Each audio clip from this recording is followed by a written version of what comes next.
Uy, maraming salamat dito. Natsimpuhan namin pagsakay dito sa ano? Yes, Food Sa Panda. libreng sakay. Wow. Ayos. Libre ano bang ano dito?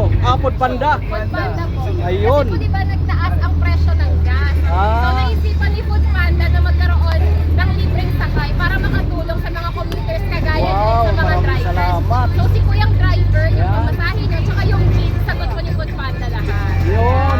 Yay. Maraming salamat. Wow, the best talagang Food Panda. Yan. So hanggang Quirino lang po kami. Hanggang Quirino lang po kami. Hanggang kailan po? Hindi, hanggang Quirino lang po Hanggang kami. Quirino po kayo, Opo. okay. Okay po. So, yan. Maraming salamat sa Food Panda. Sa natsimpo namin yung libre sakay. Sa bigyan pa kami ng ano, payong sa panahon sa tagulan. Tama-tama sa tagulan. Sa Food Panda. The best talaga. So, yan. Libre sakay, ma'am. Sir. Ayan, oh. Ayan. Anong masasabi mo?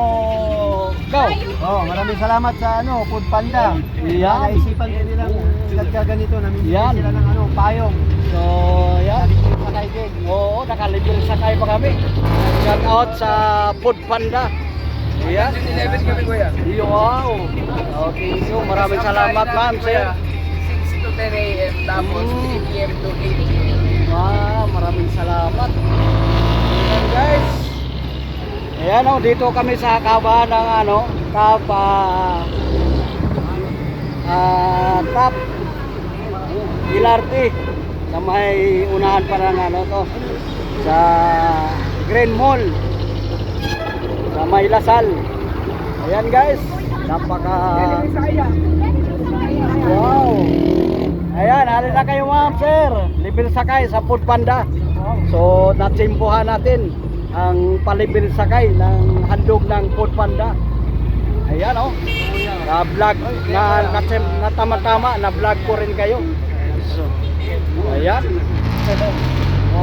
Tingnan natin baka lumampas na tayo sa Quirino. Ayan, oh. Habahin natin to para ma-upload ko to sa YouTube. So yan, maraming salamat sa Food Panda. Ingat po kayo sa biyahe nyo. Sana matiwasay ang pagbiyahe nyo. Maraming matutulungan pa sa mga kababayan natin sa mga libreng. Maraming salamat, sir. Ingat po kayo. Ingat. Yan, guys, sa jeep na palibreng sakay sa Food Panda. Maraming salamat. Ingat po kayo, ma'am. Sana marami pa kayong matutulungan sa mga palibreng sakay. Sir, ingat po kayo, sir. Ayan, thank you. Thank you for watching. Maraming salamat po.